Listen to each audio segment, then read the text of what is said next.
What's up? It's Carcino here, and let's talk about it. You know, Speaker Paul Ryan, from Wisconsin, of course, he believes that he has the votes needed to pass the massive budget deal and avoid the government shutdown today. But he's still getting pushed back left and right over the bipartisan deal. He told the radio show, what's his name, Hugh Hewitt, when he was pressed on will he have the votes, he's like, I feel good.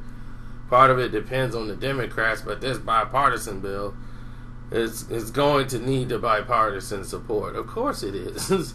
We all know this. The package to bust spending caps and raise the debt ceilings is expected to ease past the Senate. We know that.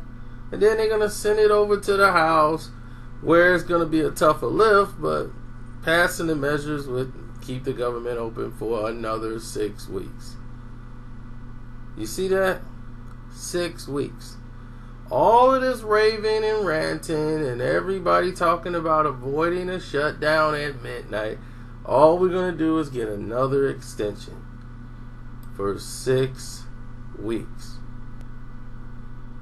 Now, see, the bill itself include a number of priorities the GOP like increasing the military funding and the disaster aid thing.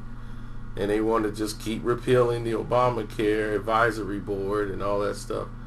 So the Freedom Caucus that got about 30 conservative people, them hardliners, they took an official position against the package on Wednesday.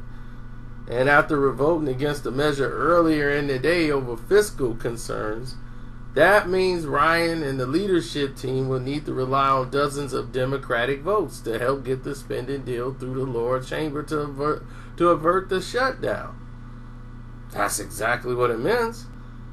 I mean, Nancy Pelosi, who's been the biggest voice in this whole House majority leader, you've been hearing her voice the most because she's the House majority leader. So, she was intimately involved in the high-level budget cap negotiation thing. So they're going to oppose the deal unless they get some type of commitment about the legislation in the House to protect the young immigrants known as the Dreamers. Of course, we thought we were past this, but just like politics, when you pass something, you go right back to it. Now, we don't know how many Democrats would also vote against the legislation without concessions on immigration. The Democratic leaders were not whipping their members on the budget deal, which they're supposed to have a member that does that and be a Democratic whip. House of Cards.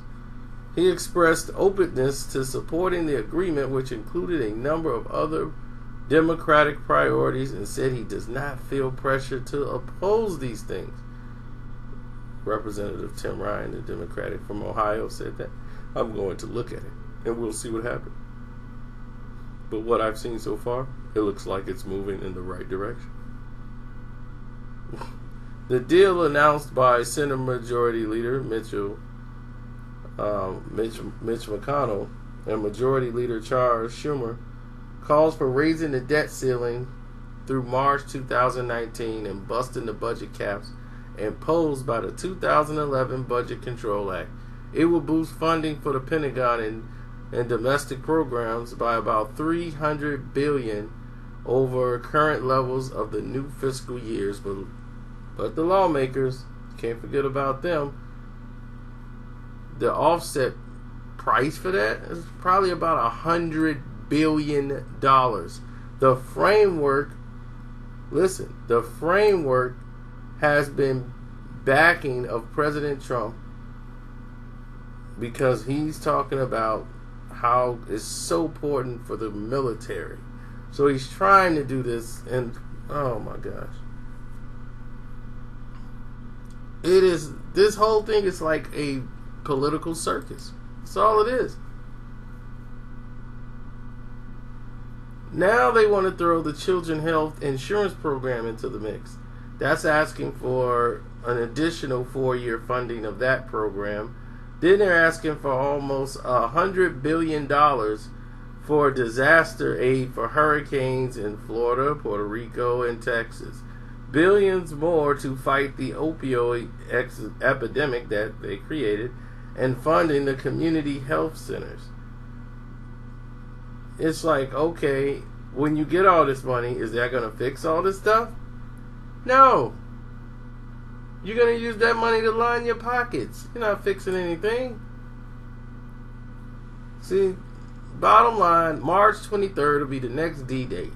All they're looking for is another 6 weeks so they can keep this circus going. And then they said, well, that will get the lawmakers enough time to write a spending bill to fund the government for the rest of the fiscal year and break the pattern of passing continuing resolutions. Gosh, do anybody believe any of this crap that they shoveling? Because it's going deep. Believe me, they are shoveling it deep. And I'm just not buying.